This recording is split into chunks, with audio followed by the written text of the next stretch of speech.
हर महादेव। आप सभी को वट सावित्री व्रत की ढेर सारी शुभकामनाएं। वट सावित्री व्रत को अत्यंत पुण्यदायी और सौभाग्य प्रदान करने वाला व्रत माना जाता है।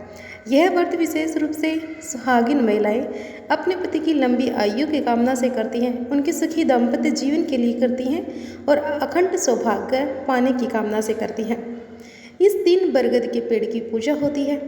मान्यता है कि बरगद के पेड़ में ब्रह्मा, विष्णु और महेश तीनों देवताओं का वास होता है।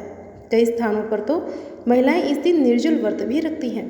पौराणिक कथा के अनुसार माता सावित्री ने अपने तप, भक्ति और इस व्रत के प्रभाव से यमराज से अपने पति सत्यवान के प्राण वापस प्राप्त कर लिए थे। तभी से यह व्रत अखंड सौभाग्य देने वाला माना गया है। जो महिलाएं श्रद्धा और पूरे विधि विधान से यह व्रत करती है, उन्हें सुख, समृद्धि और वैवाहिक जीवन में स्थिरता का भरपूर आशीर्वाद प्राप्त होता है। वर्ष 2026 में ज्येष्ठ अमावस्या 16 मई यानी कि शनिवार को रहेगी। अमावस्या तिथि की शुरुआत होगी 16 मई सुबह 5:12 से और इसका समापन 17 मई रात 1:30 पर होगा। इसीलिए वट सावित्री व्रत, शनिश्चरी अमावस्या और शनि जयंती तीनों का शुभ संयोग 16 मई को ही बन रहा है, यानी कि ये तीनों त्यौहार एक ही दिन रहेंगे। इसलिए यह दिन बेहद खास है। पूजा के शुभ मुहूर्त की बात करें तो प्रातःकाल पूजा का उत्तम समय सुबह 4:12 से लेकर 8:50 तक रहेगा। दोपहर में अभिजीत मुहूर्त सुबह 11:56 से दोपहर 12:49 तक रहेगा। वहीं शाम की पूजा का शुभ समय रहने वाला है 7:04 से रात 8:08 तक। ध्यान रखें कि राहु काल सुबह 9 बजे से लेकर 10:30 तक रहेगा, इसलिए इस समय पूजा पाठ से या फिर शुभ कार्य से बचना चाहिए। 16 मई को सूर्य उदय सुबह 5:49 पर और सूर्यास्त शाम 6:57 पर होगा। ब्रह्म मुहूर्त सुबह 4:12 से लेकर 5 बजे तक रहने वाला है। इसलिए कोशिश करें कि आप सूर्योदय से पहले उठकर स्नान आदि से निर्वृत्त होकर हाथ में जल, पुष्प और अक्षत लेकर व्रत का संकल्प लें।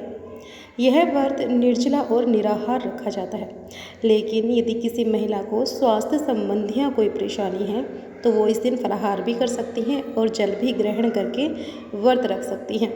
घर की किसी बुजुर्ग या अनुभवी महिला की सलाह लेकर ही व्रत करना उत्तम माना जाता है। यदि किसी कारणवश महिला व्रत रखने में बिल्कुल असमर्थ हो तो उनके पति भी यह व्रत रख सकते हैं। अगर व्रत नहीं भी रख सकते तो आप केवल पूजा कीजिए। आइए अब जान लेते हैं इस दिन कौन से शुभ योग हैं। इस दिन रहने वाले हैं सौभाग्य योग और शोभन योग। सौभाग्य योग रहेगा सुबह 10:26 तक और उसके बाद शुरू हो जाएगा शोभन योग। दोनों ही योग पूजा के लिए अत्यंत शुभ हैं। ऐसे शुभ संयोग में की गई वट सावित्री पूजा विशेष फलदायी मानी जाती है। अब जानते हैं कि व्रत संकल्प लेने का शुभ समय क्या है। व्रत का संकल्प आप ब्रह्म मुहूर्त से सूर्य उदय तक ले सकते हैं। सुबह 4:12 से 5:49 तक आप व्रत का संकल्प ले लीजिएगा। इसके बाद जानते हैं कि वट वृक्ष की पूजा का श्रेष्ठ समय क्या रहेगा। सुबह 6 बजे से लेकर 8:50 तक या फिर शाम 7:04 से लेकर 8:08 तक वट वृक्ष की पूजा का श्रेष्ठ समय रहने वाला है। कथा श्रवण और परिक्रमा का शुभ समय प्रातः पूजा के बाद सुबह 6 बजे से लेकर 9 बजे तक रहेगा। व्रत पारण का समय रहने वाला है 17 मई 2026 अमावस्या तिथि समाप्ति के बाद रात 1:30 के बाद या फिर अगले दिन स्नान पूजन के बाद पारण कर सकते हैं। जैसा आपके यहाँ पारण किया जाता है वैसे ही आप पारण करें।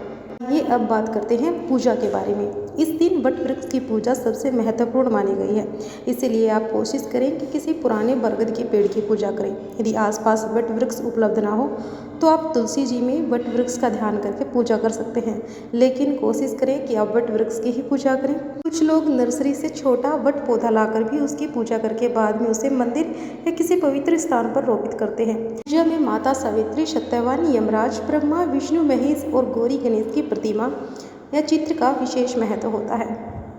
कुछ लोग तो मिट्टी की मूर्तियां बनाकर उनकी पूजा करते हैं। जान लेते हैं श्रृंगार सामग्री में क्या क्या रखना चाहिए।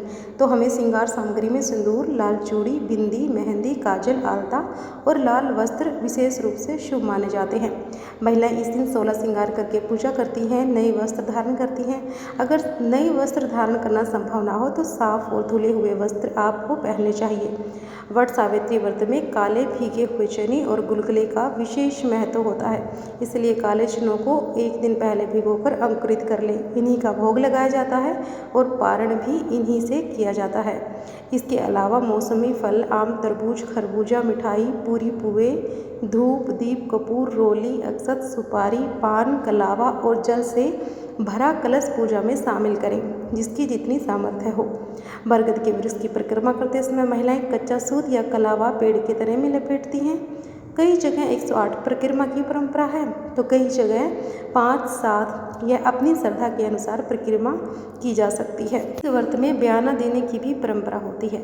अपने से बड़ी सुहागिन महिला या किसी ब्राह्मणी को श्रृंगार सामग्री, वस्त्र, फल, मिठाई और दक्षिणा भेंट की जाती है। इससे व्रत का पुण्य और भी अधिक बढ़ता है।